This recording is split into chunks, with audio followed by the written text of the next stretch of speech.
The thing was, the Writers Guild only wanted to pay me minimums, okay? And what's happening was based on Cooley High. So I should have got whatever I wanted for what's happening. So ABC, Mike Eisner called me in and they wanted to do a series based on Cooley High. So I said, okay, but I don't want to go through what I went through at Norman Lear, at Tandem Production. So I wanted to produce it under my own production company. And I'm not mad at him for taking the Jeffersons. He can have that. I want to produce under my own production company. I'll make buku money. So they said, okay, but you've never produced. So you need some line producers. So I said, okay. So they said, your agent, Bernie Weintraub, he represents these two line producers, Saul Turtletop and Bernie Ornstein. We want to use them. So I said, okay. So I wrote a script, the pilot script for what's happening, turned it in to ABC, they accepted it, okay. When they set up the offices, it said toy production.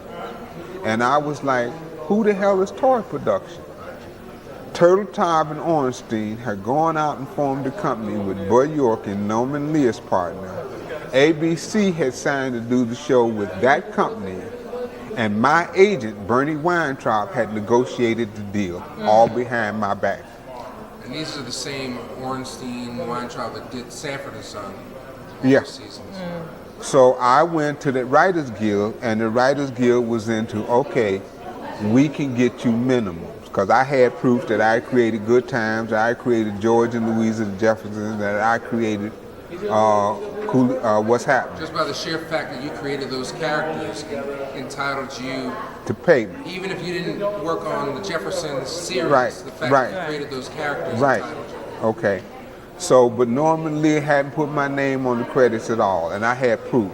But the guild was into, we can get you minimums. And I felt I deserved more than minimums. So I filed a suit against ABC, CBS, Saul Turtletop, Bernie Ornstein, Bud Yorkin, Norman Lear, Bernie Weintraub. I filed a lawsuit against them. So that's what happened. So at the end, my lawyers that were representing me, Norman Lear came to me and he offered me $1 million for a settlement.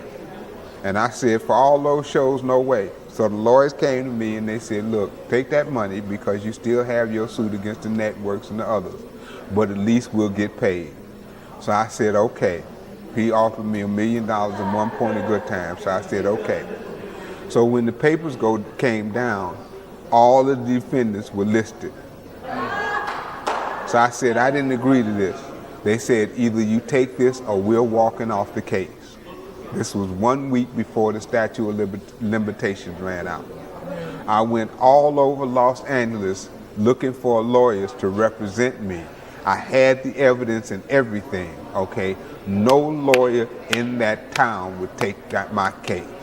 So about 3 days before, and I didn't have the legal skills to go against Norman Lear and CBS's lawyer in court, even though I had the evidence, because you can lose a case on the technicality.